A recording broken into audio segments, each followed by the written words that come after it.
ঈদ যাত্রা আগের চেয়ে ও আগের যে কোনো সময়ের চেয়ে স্বস্তিদায়ক হয়েছে, এটি দাবি করেছেন সড়ক পরিবহন ও সেতু মন্ত্রী। আপনারা কিভাবে দেখেন? আসলে এটা তো প্রত্যেক সরকার বলে, এবং তারা বলে এই কারণে যে তারা চেষ্টা করে যাতে ঈদ যাত্রাটা স্বস্তিদায়ক হয়। কারণ ঈদ হচ্ছে আমাদের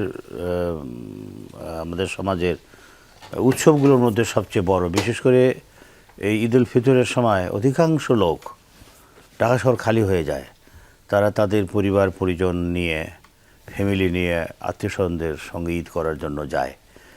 এবারে একটু ছুটি বেশি ছিল, যে কারণে অনেকে আগ থেকে যাওয়া শুরু করছে, আসার সময় একটু সময় বেশি পেয়েছিল। তবে দুর্ঘটনা হয়েছে, তারপরে কিছু কিছু তো ভোগান্তি হবেই রাস্তায়। আমাদের যেহেতু মানে ট্রাফিক ম্যানেজমেন্ট অত না, স্ট্রং না, রাস্তায় একটা গাড়ি খারাপ হলে সেটা যে দ্রুত রিকভারি করা অনেক সময় সম্ভব হয় না।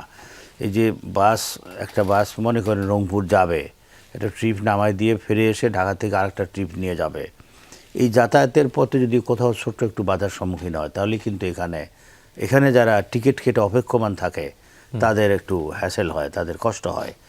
নানান কারণে হইতে পারে, একেবারে ওইভাবে ভালো হয়েছে মন্দ হয়েছে, বাট বড় ধরনের কোনো সমস্যা হয় নাই। তবে রোড অ্যাক্সিডেন্ট হয়েছে, প্রাণহানি হয়েছে অনেক, এটা তো স্বীকার করতেই হবে। এবারে যে বেশি হচ্ছে তা না, প্রতিনিয়তই হচ্ছে। তো এগুলো আসলে আমাদের কমানো উচিত, সামগ্রিকভাবে বিষয়গুলো চিন্তা করা উচিত। আমরা যদি টিভি স্ক্রলে দেখি প্রত্যেক দিন সড়ক দুর্ঘটনায় কী পরিমাণ লোক মারা যায়, এই বিষয়গুলো নিয়ে আমার মনে হয় তো সেইভাবে চিন্তা ভাবনা করা উচিত। বড় দুর্ঘটনা হলে একটা কমিটি হয়, কমিশন হয়, তারপরে কি হয় না হয় ওইভাবে আর জানা যায় না। কিন্তু এটা স্থায়ীভাবে আমাদের রাস্তাগুলোও সংস্কার করার প্রয়োজন আছে।